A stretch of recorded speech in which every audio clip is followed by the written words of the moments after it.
తక్కువ ఖర్చులో ఎక్కువ గోల్డ్. జూబ్లీ హిల్స్ నుంచి వైజాగ్ వరకు ముకుంద జ్యువెలర్స్ గోల్డ్ హంగామా.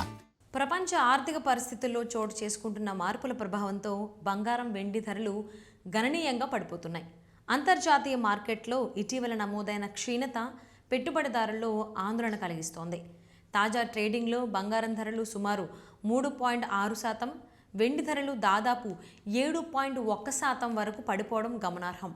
రోజు ప్రారంభంలో గరిష్ట స్థాయిలను తాకిన ఈ లోహాలు అనంతరం మార్కెట్ ఒత్తిడికి లోనై క్షీణత దిశగా సాగాయి. స్పాట్ మార్కెట్లో బంగారం ధర ఔన్సుకు సుమారు $4,587 స్థాయికి పడిపోగా వెండి ధరలు $69 వరకు దిగజారాయి. ఈ పతనానికి ప్రధాన కారణంగా అమెరికన్ డాలర్ బలపడటం అని విశ్లేషకులు చెబుతున్నారు. డాలర్ బలపడినప్పుడు డాలర్లలో ట్రేడ్ అయ్యే బంగారం, వెండి ఇతర దేశాల కొనుగోలుదారులకు ఖరీదవుతాయి. దీంతో డిమాండ్ తగ్గి ధరలు క్షీణిస్తాయి. ఇక చమురు ధరలు పెరగడం కూడా ఈ పరిస్థితిపై ప్రభావం చూపుతోంది. చమురు ధరలు పెరిగితే ద్రవ్యోల్బణం అంటే ఇన్ఫ్లేషన్ పెరుగుతుంది. ద్రవ్యోల్బణం అధికంగా ఉన్నప్పుడు కేంద్ర బ్యాంకులు వడ్డీ రేట్లను తగ్గించడంలో జాప్యం చేస్తాయి. అధిక వడ్డీ రేట్లు ఉన్నప్పుడు బంగారం, వెండి వంటి వడ్డీ రాబడి ఇవ్వని ఆస్తులపై పెట్టుబడులు తగ్గుతాయి. ఫలితంగా ధరలు మరింత ఒత్తిడికి లోనవుతాయి. అదేవిధంగా పశ్చిమ ఆసియా ప్రాంతంలో కొనసాగుతున్న భౌగోళిక రాజకీయ ఉద్రిక్తతలు కూడా మార్కెట్పై ప్రభావం చూపుతున్నాయి. ముఖ్యంగా ఇరాన్కు సంబంధించిన పరిణామాలు చమురు ధరలను ప్రభావితం చేయడంతో పాటు ప్రపంచ ఆర్థిక వ్యవస్థలో అస్థిరతను పెంచుతున్నాయి.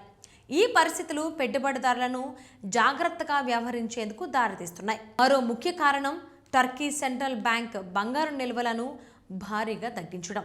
దీంతో మార్కెట్లో సరఫరా పెరిగిందనే సంకేతాలు వెలువడి ధరలపై అదనపు ఒత్తిడి ఏర్పడింది. ఇక వెండి విషయంలో పరిస్థితి కొంచెం భిన్నంగా ఉంది. వెండి పారిశ్రామిక లోహంగా కూడా విస్తృతంగా ఉపయోగించబడుతుంది. ప్రపంచ ఆర్థిక వృద్ధి మందగిస్తుందనే అంచనాలు వెండి డిమాండ్ను తగ్గించడంతో దాని ధరలు బంగారంతో పోలిస్తే ఎక్కువగా పడిపోతున్నాయి. అయితే ఆసియా మార్కెట్లలో కొంత సానుకూల పరిస్థితి కనిపిస్తోంది. ముఖ్యంగా భారతదేశంలో ధరలు తగ్గడంతో వినియోగదారులు మళ్లీ కొనుగోళ్లకు ముందుకు వస్తున్నారు.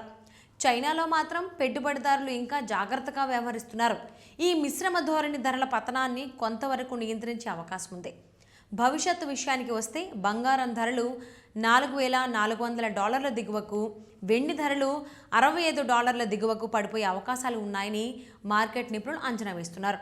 అయితే ఇది పూర్తిగా డాలర్ కదలికలు, కేంద్ర బ్యాంకుల వడ్డీ విధానాలు, అలాగే అంతర్జాతీయ రాజకీయ పరిణామాలపై ఆధారపడి ఉంటుంది. మొత్తంగా చూస్తే ప్రస్తుతం మార్కెట్లు తీవ్ర అస్థిరతలో ఉన్నందున పెట్టుబడిదారులు ఆలోచించి నిర్ణయాలు తీసుకోవాల్సిన అవసరం ఉంది. తక్షణ లాభాల కంటే దీర్ఘకాల వ్యూహాలతో ముందుకు వెళ్లడం మంచిదని ఆర్థిక నిపుణులు సూచిస్తున్నారు.